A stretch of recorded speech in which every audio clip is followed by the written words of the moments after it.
Hi, it's Caleb with Terrytown RV. I'm here at a 2023 Sunseeker 2860 DS motorhome, and we're going to do an orientation today. We'll start here in the front in your engine bay. Going from left to right here, you have your chassis battery, washer fluid fill, trans fluid dipstick, and oil dipstick tucked down there. On the right side here, you have your oil fill, you have your brake master cylinder, your coolant fill, and your power steering reservoir. We'll head around here to the side. This first compartment here is going to be for your generator. You'll notice you have the generator exhaust that sticks out the bottom there. If you want to open this out here, pop these tabs to the right. That'll release the cover, and then you see you have access to everything here. You are able to start and stop your generator from outside. You hold down the stop prime button here. It's going to turn that red light on. That's going to prime it, and then you hold down start in order to start it. We're not able to start it here inside our warehouse, but you just you'd hold it down until it starts, and then you have your oil fill here and oil dipstick. So you just turn that to the left, and we'll see the dipstick here.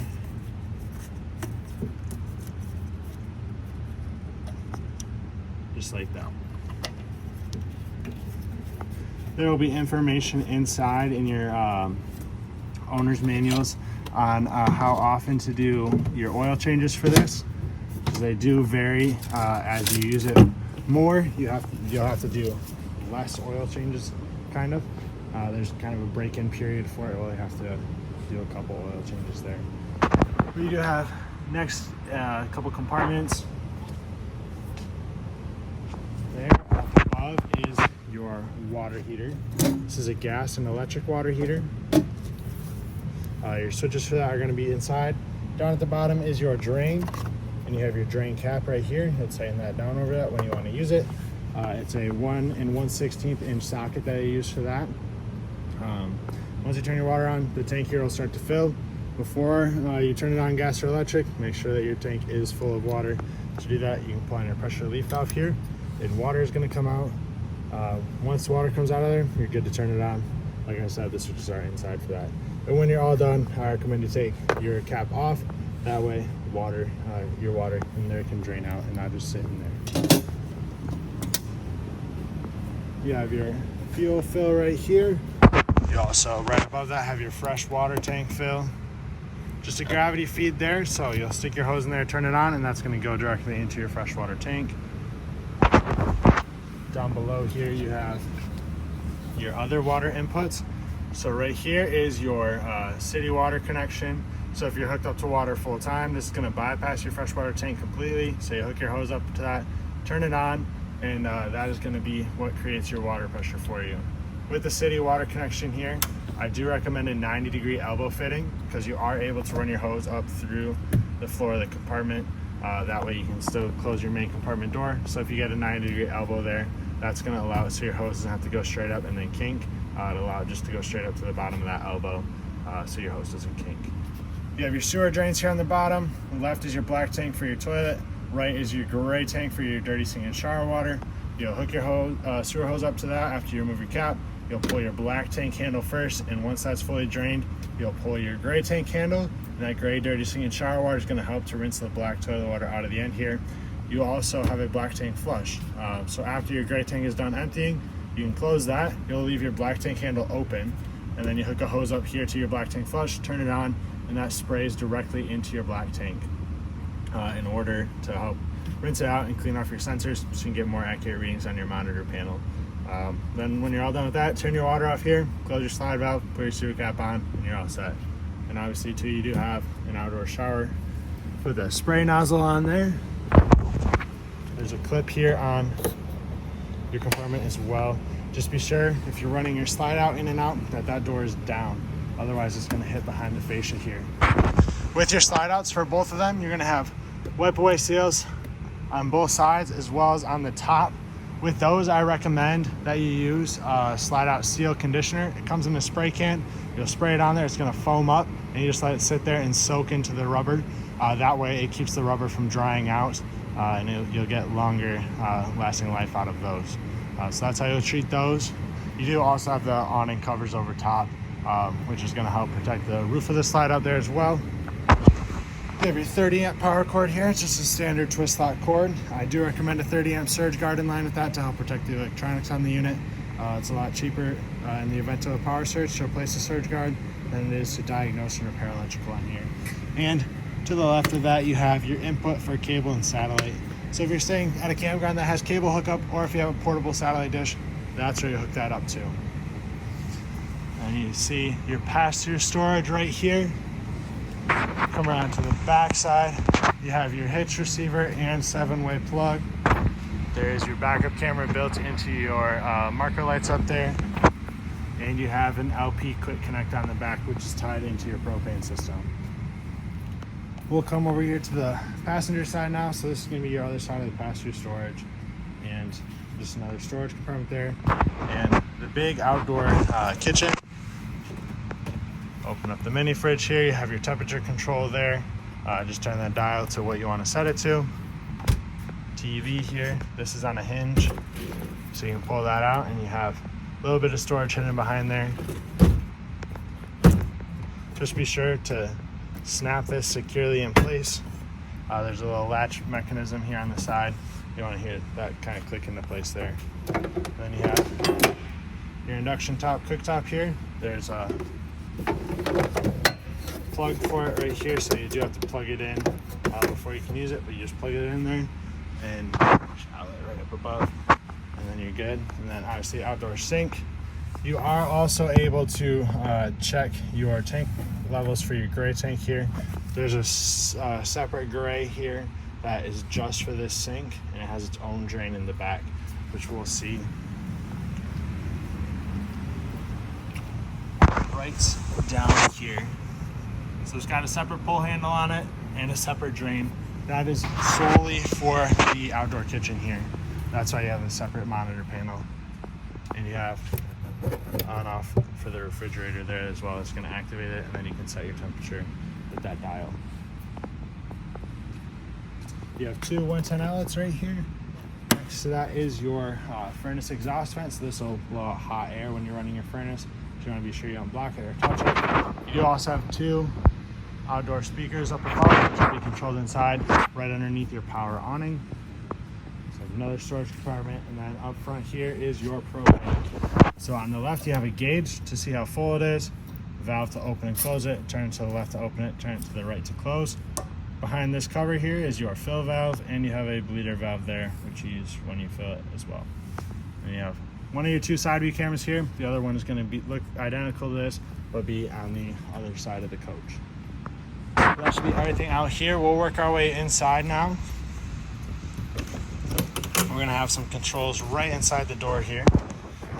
First off is your battery disconnect. This is going to shut off your house batteries. Your house batteries are located right underneath this step here. There's two of them. There's a quick release locking mechanism there. It's a little tricky to fit back under there. There we go. Then you have your two outside lights. So this is going to do your porch light. This one does your awning LED. And then you have awning extend and retract. Hold down, extend. That starts to extend that out. And then you hold down, retract to retract it. That's pretty straightforward there. You have your leveling system, which if I turn that on right now, it's not going to do anything. Your ignition has to be on. Same thing with your slide outs. Your ignition has to be on for the slide outs to work, as well as the parking brakes. So we'll come up here, turn our ignition on. It's going to start to beep at us there. And now we'll be able to turn the leveling system on. So it's going to, the main page here is going to be this ready page. The jacks are ready to move. When you get to your campground or wherever you're staying, whether it's your house or you're doing some tailgating, you'll hit auto level. That is going to automatically level the unit out. It'll drop the jacks. All you have to do is push the button. When you're ready to leave, you can click through your menu here to auto retract all, hit enter. That's going to bring those jacks back up. If we keep clicking through the menu here, it's going to show some diagnostics, and then you have the manual level option. If you hit enter, that's going to allow you to use this keypad here and manually run your jacks down individually if you want to manually level it out. You can turn that off. This is a motion sensor light here, so there's no on-off switch for it. And then you have your controls, or your solar controller here for your solar panels. You can click through different settings on here, switch through your 2 batteries. It's going to show different information there. It is already preset to your solar panels and your batteries that are on here, so you don't have to change any of that. Right up above here is your main control center. So up on the left you have your monitor panel for your gas, batteries, fresh tank, black tank, and gray tank. Start and stop for your generator here. So once again, you'll prime it, you'll hold down stop prime. That red light next to the generator comes on, and then you hold down start to start that. You have the 2 switches here for your water heater on gas and electric. Just flip the switches for those. It's all electronic ignite. You can run both systems at the same time or individually. It's going to heat up a little bit faster with both of them on. If you're staying somewhere where you have shore power hookup, I recommend just running it off of electric. That way you don't use your propane. Here's where you'll turn your water pump on when you have your freshwater tank filled. Then you have a switch here labeled Arctic Pack. So you have tank heaters on your holding tanks. You'll flip that switch on, and that is gonna help to keep your tanks from freezing if you're late season camping. You have 2 light switches here for your ceiling lights. Off driver's side, rear light is in the back, and your slide out in and out for your main slide here. So we'll hold down slide out, and that'll start to extend.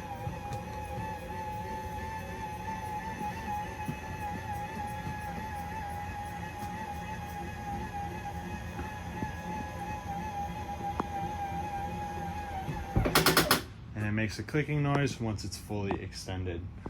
Same thing back here. There's going to be a switch on the wall right here. It makes that same clicking noise. You do also have 2 light switches for back here and your thermostat. So if we click mode here, that's going to turn it on. You can go to fan, AC, heat pump, and then furnace, and then off. Heat pump is going to do heat through your AC. It's built into that, so it's going to put heat through your heat ducts. Your furnace is going to do heat through the floor ducts, and that the furnace uses your propane. Heat pump uses electric. You can adjust your temperature here and change your fan speeds for that.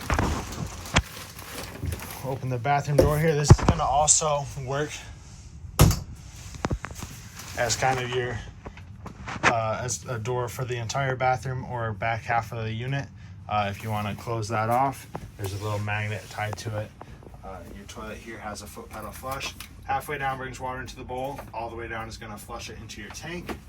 You do have a vent with a fan up top here. That switch is going to be activated there. And then you manually crank it up or down. Your shower doors here have a travel lock on it so that it doesn't pop open. We've got a good sized shower fits around there and skylight. Then you have a good amount of storage here for the wardrobe in the back for all your bedroom stuff. You do also behind this TV have more storage. Once again, same mechanism as outside. You have this little piece that fits into the latch here.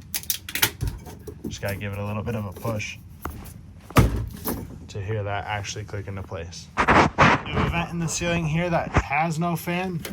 It just cranks up and down. Let some fresh air in, like so. We'll pop this door back open. That magnet is right down at the bottom. You'll see it there too.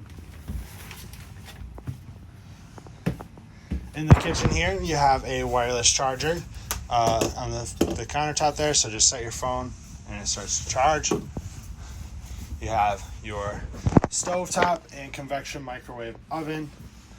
Also has a light switch there. Just be sure for travel, you fold this glass cover down. It's got little rubber tabs on either side of it that are going to help secure that in place. Right behind me is your refrigerator. You have your controls for that right here. If you hold down the set button on the right there for 10 seconds, that is going to be how you turn it on and off. Otherwise, you'll use that to set your temperature there. 1 to 5, 5 being the coldest. And you have a separate dial up here for the freezer. Travel lock in the middle there, so you can't open those doors going down the road, or so they don't open by themselves on accident when you hit a bump. You have your booth here, and then opposing couch. The couch here, it's got fold down cup holders in the middle. And then for the booth here, this will turn into a bed. You'll notice that there's a strut mechanism back here. So if I pick up on the end, that is gonna release it from the lock, and this is gonna swing down, and you'll be able to set that up into a bed. I can't do it with just one hand, but that table swings down and sets right on top of there, and you'll take your rear cushions, set them on top there to fill the gap. You have your main TV there with the cab over area. You have a couple connections right inside there. Right up above is your WineGuard Wi-Fi gateway. With this, you can get a SIM card for it, so you can have your own. It's essentially a data plan for your RV, like having Wi-Fi at your coach. You can go through WineGuard or through most major cell providers. You can get that SIM card for that, and then you just pay for whatever plan you want. Then we have the driver's area up front here. We'll start up the coach here, so we can see everything. You can click through the dash menu with your controls on the steering wheel. See fuel economy, things like that. Your headlights are on the left here. You have heated mirrors on the right, and your mirror on the left as well with mirror adjustments. Power locks and windows. All of your climate control stuff is going to be pretty straightforward. Charging center in the middle. Traction control, hazards, little 12-volt plug there. And this USB is going to pair up to your screen here. So you have a USB option right there. That is going to be that USB plug. You can change your settings on here. Radio, set up Sirius XM. You pair your phone, you can play music through it, make phone calls, and if we click rear camera, there's no video signal for that because right above is your camera display. So you have rear camera up at the top, and then you have your two side view cameras there. So you can have that full display there.